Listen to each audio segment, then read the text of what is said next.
Hello dear students, आज हम अपनी नेक्स्ट वीडियो अपलोड कर रहे हैं जिसमें आगे का टॉपिक ले रहे हैं विद्युत द्विध्रुव के कारण विभव यानी कि potential due to electric dipole. देखो हम क्या करेंगे, एक इलेक्ट्रिक डायपोल ले लिया ए बी, क्योंकि ए बी इसमें जो हम फिगर में दिखा रहे हैं ये बीच की दूरी बड़ी होती है, जबकि बहुत बहुत अल्प दूरी होती है, ये बहुत कम दूरी पर होते हैं। ठीक है, अब ये हमने एक्स अक्ष के अनुदिश रख दिया है। ए और बी के बीच की दूरी 12 है और ओ उसका मध्य बिंदु है। इसके मध्य बिंदु से आर दूरी वह थीटा कोण पर एक बिंदु पी है जिस पर हमें वैद्युत विभव ज्ञात करना है। पहले हमने क्या किया, ए सिरे को पी से मिलाया और बी सिरे को पी से मिलाया।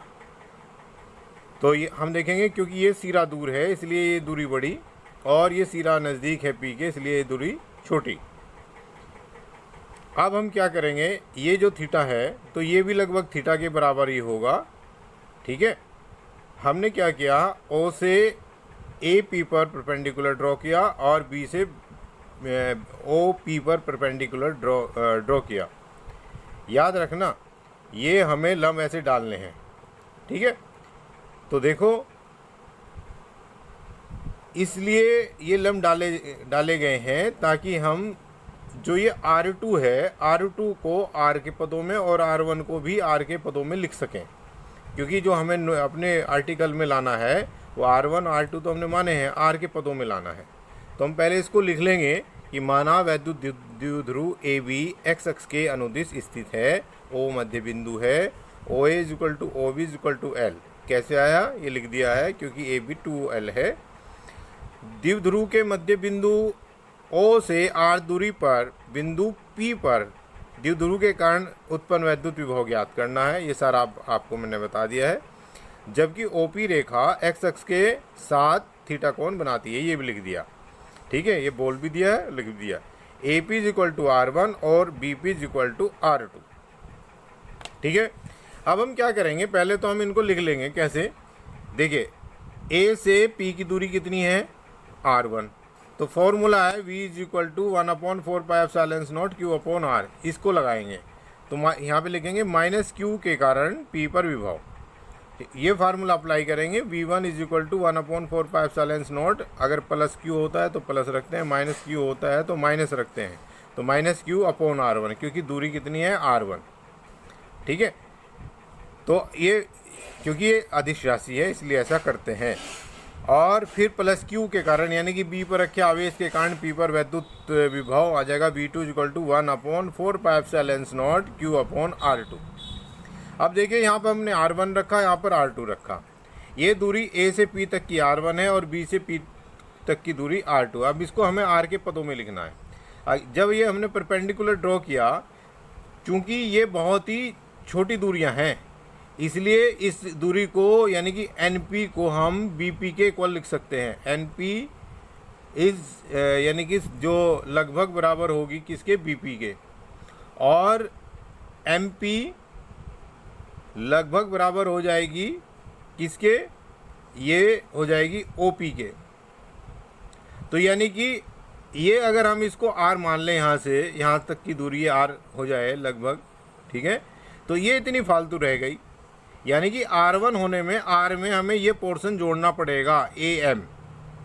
इसी प्रकार से यदि हम ये पूरी, क्योंकि R है और ये NP जो है R2 है, तो यहाँ से यहाँ तक ये R2 हो गई।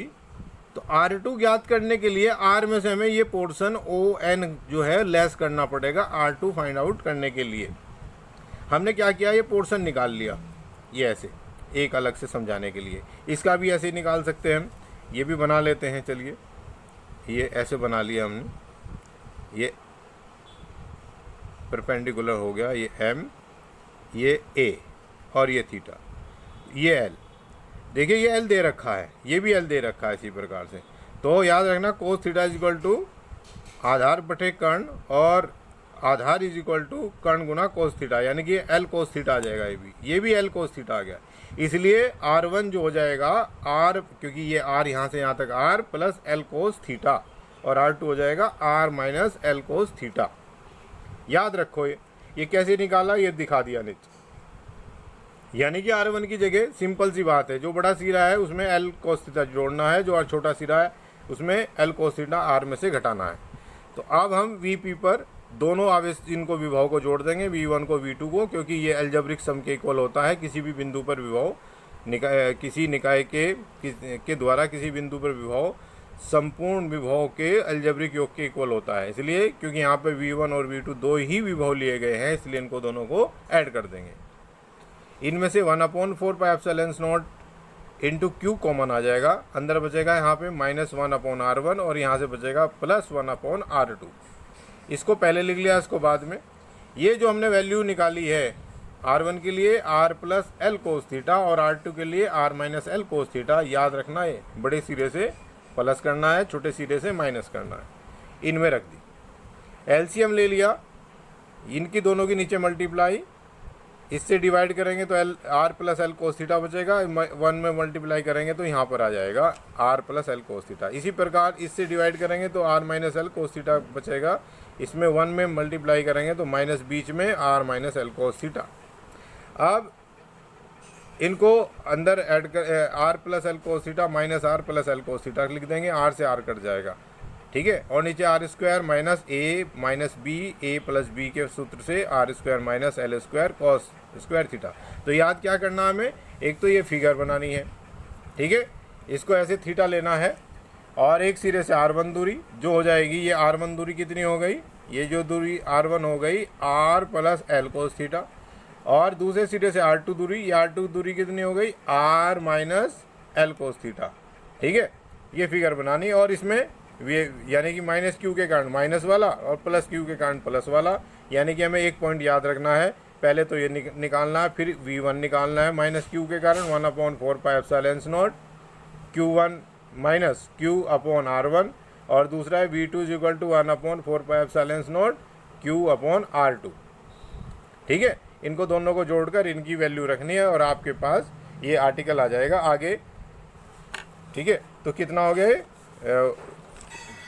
इसको, यानी कि Vp = Q/4 pi epsilon not 2L cos theta R² - L² cos² theta. तो अब हमारे पास आ गया Vp = Q/4 pi epsilon not 2L cos theta R² - L² cos² theta.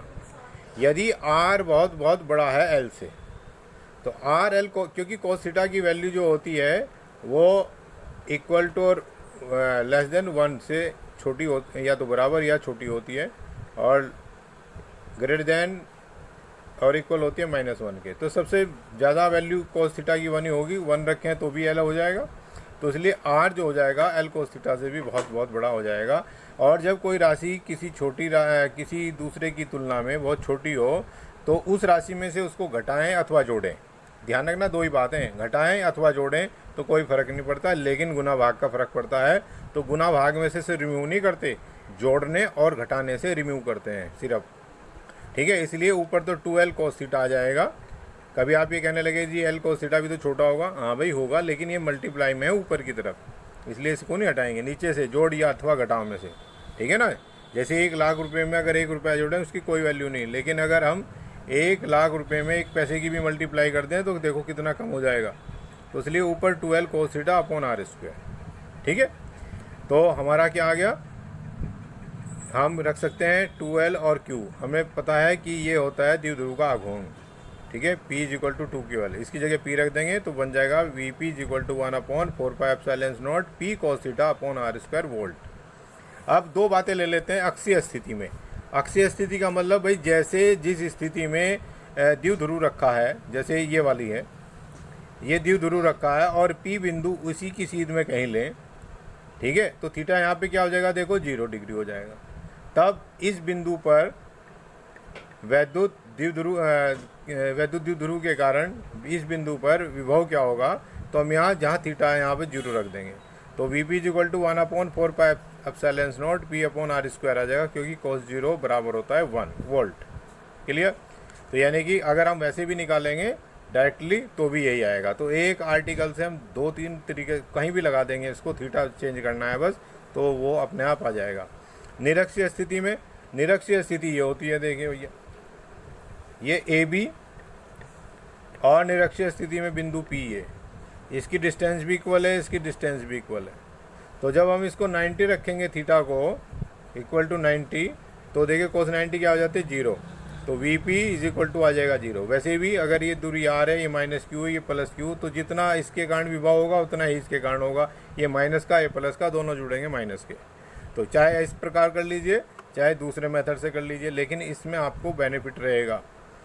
ठीक है, अब इस पर एक एग्जाम्पल ले लेते हैं, क्योंकि एग्जाम्पल करना भी ज़रूरी है ताकि हम पूरा समझ सकें। एग्जाम्पल है NaCl को सोडियम आयंस तथा क्लोरीन आयनों में के मध्य दूरी 1 एंगस्ट्रॉम है।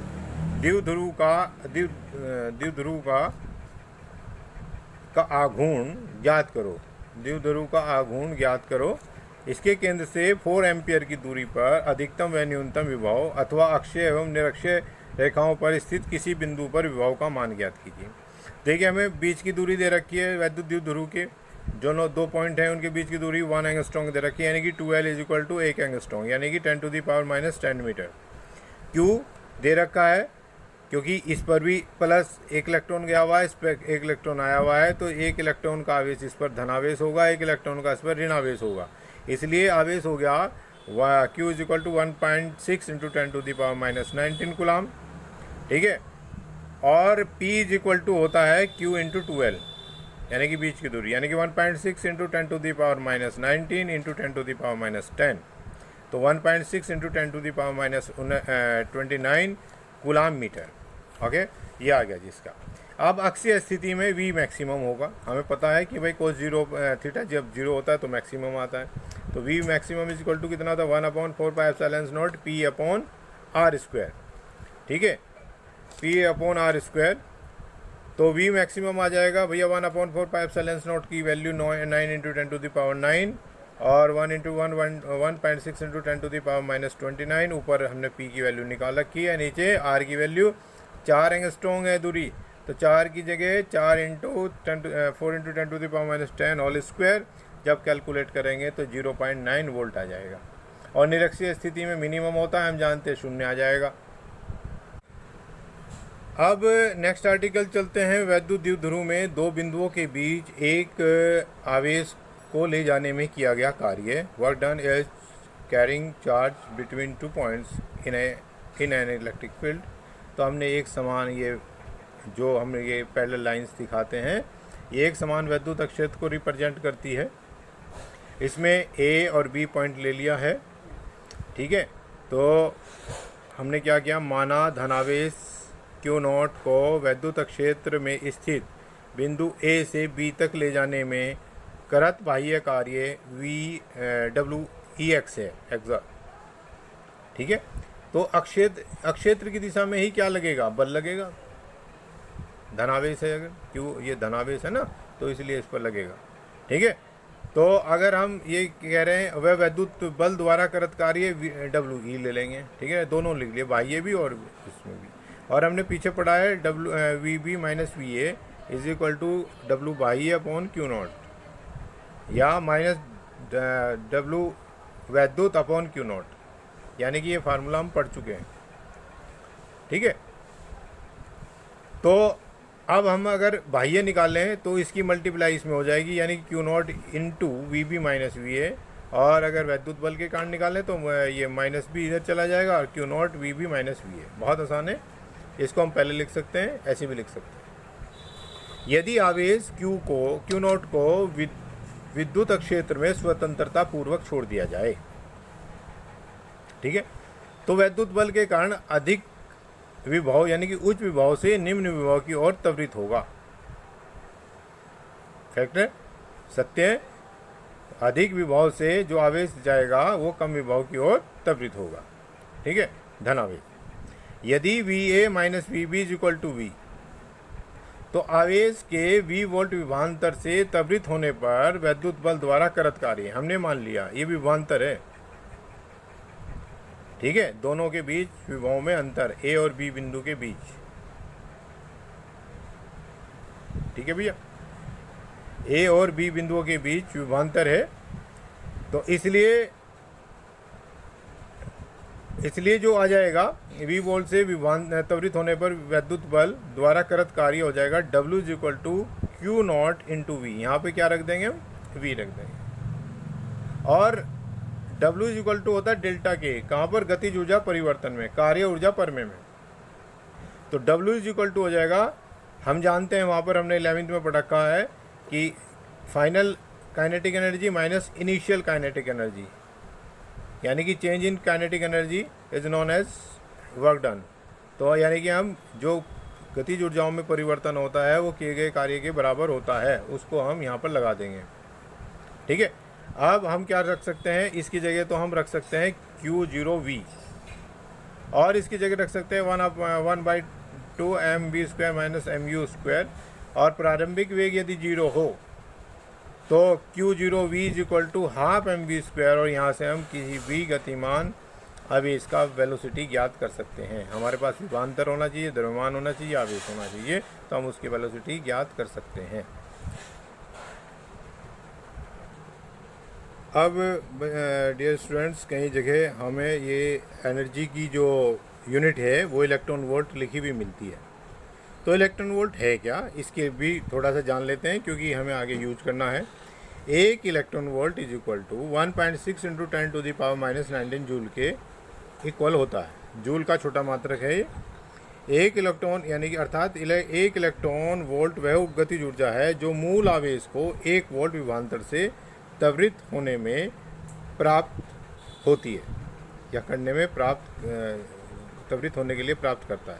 किसी भी प्रकार से लिख सकते हैं। तो याद रखना, कहीं इलेक्ट्रॉन वोल्ट हो तो इसको हम इतने जूल में बदलना हो तो 1.6 से इंटू 10⁻⁻19 से मल्टीप्लाई कर देंगे, और अगर जूल को इलेक्ट्रॉन वोल्ट में बदलना हो तो डिवाइड कर देंगे। ठीक है, अब ये जो हमने आर्टिकल लिया है इसके ऊपर एक न्यूमेरिकल सॉल्व कर लेते हैं प्रैक्टिस के लिए। वैद्युत अक्षेत्र में बिंदुओं A तथा B पर वैद्युत विभव क्रम से 10 वोल्ट और -20 वोल्ट है। किसी इलेक्ट्रॉन को बिंदु A से B तक लाने में बाह्य बल और वैद्युत बल द्वारा कितना कार्य किया जाएगा। तो हमारे पास VA दे रखा, VB दे रखा और Q दे रखा है। ठीक है, बाह्य बल द्वारा कृत कार्य WA/B बाह्य होता है Q into VB minus VA। भाई A से B तक ला रहे हैं, जहाँ तक ला रहे हैं तो उसमें से जिससे चले हैं वो वाला घट जाएगा। ठीक है, बिल्कुल। तो अब इसकी वैल्यू रखेंगे तो 4.8 इंटू 10⁻⁻18 जूल आ जाएगा। और इसके बाद जो हम करेंगे वैद्युत बल द्वारा कृत कार्य WA/BE Q0 is equal to VA minus VB, क्योंकि पलट जाता है, ये माइनस होता है ना इसमें, इसलिए चेंज कर देंगे। तो जब हम इसको कैलकुलेट करेंगे तो -4.8 इंटू 10⁻⁻18 जूल आएगा। ठीक है, तो बच्चों आज हमने यहाँ तक किया है, और नेक्स्ट वीडियो में हम अगला मैटर लेते हैं। धन्यवाद।